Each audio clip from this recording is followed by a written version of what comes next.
Chào mọi người. Thì hôm trước mình đã có làm hết 5 câu rồi. Bữa nay mình làm tiếp câu số 6. Thì mình mở xem câu số 6 nói gì nha.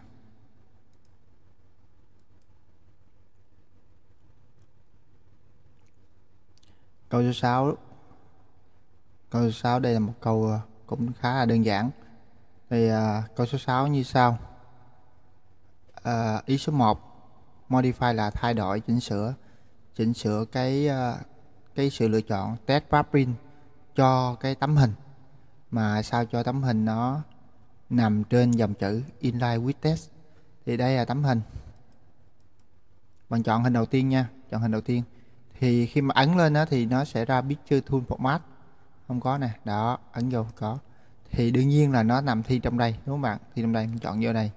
Thì bữa trước mình đã có sự lựa chọn là bên rotate rồi, xây rồi. Bữa nay mình sẽ chọn bên wrap text. Thì đề bài của mình là chọn là với bạn inline with text, bạn chọn ở đây. Đó, thì đơn giản vậy thôi, đó là xong.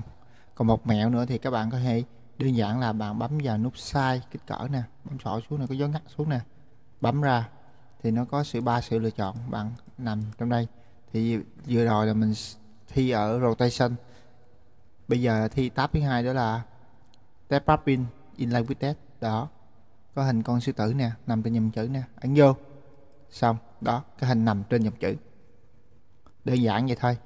Thì câu này thì nó nhằm mục tiêu để với bạn format văn bản cho nó chính xác mà thôi. Rồi ý số 2 đó là customize, cũng là tùy biến autocorrect option, những sự lựa chọn làm đúng sao cho internet và network bạc, đó là đường dẫn internet của network bạc không tự động format với hyperlink, không tự động nha. Ví dụ như khi bạn copy của người ta hay bạn làm gì đó, vô tình nó có ra cái format như vậy, format google.com như vậy, thì nó sẽ tạo ra một cái hyperlink. Hyperlink là gì nhớ không? Hyperlink là một cái liên kết đến trang web. Khi mà mình ấn dựng Ctrl và ấn click vào đó, nó sẽ mở trang web hoặc là đến một đường nhân bản nào đó. Thì ở đây người ta không muốn tạo ra cái này, thì làm sao để không tạo ra cái này? Thì đây là có hai dạng. Đây là dạng format mà tôi đang đánh máy vào đây, đánh bàn phím vào đây. Dạng thứ hai nữa là sao bạn copy từ văn bản khác, nó có sẵn liên kết đó. Thì ý người ta ở chỗ nào, người ta muốn kêu mình tắt chỗ nào thì mình phải vào trong menu đó mình để tìm hiểu nha. Thì đây chúng ta sẽ vào file, nhớ nha, file option, profiles, autocorrect option. Rồi đến đây thì theo như các bạn đã thấy rồi, thì auto ở này là auto format, tức là tự động nó format, đúng không bạn? Automatic format này bạn. Thì đây là format, thì có hai cái nút auto format, auto format as you type và auto format. Thì mình sẽ chọn ở chỗ nào? Thì đề bài mình có nói là chỉ có tắt hai pin mà thôi, thì bạn sẽ tắt cái chỗ ingest internet and network bạc with hyperlink, tắt chỗ đây là xong. Tuy nhiên có nhiều bạn hỏi, ôi thầy ơi, em chỉnh như vậy rồi nó vẫn còn format bình thường.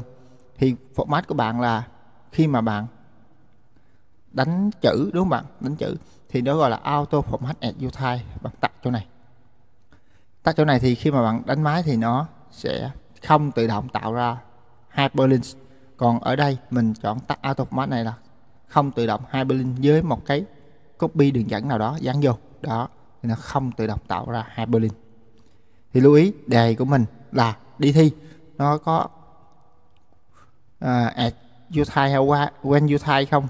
Nếu không có thì bạn không có chọn auto format as you type, bạn chỉ chọn auto format và tắt chỗ này thôi. Có người hỏi vậy tắt cả hai được không? Tắt cả hai thì dựa trên cái đề thì có thể mình bị sai.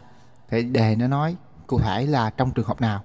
Trường hợp này không nói gì là khi mà bạn đang đang đánh bàn phím thì bạn chỉ tắt ở chỗ này mà thôi.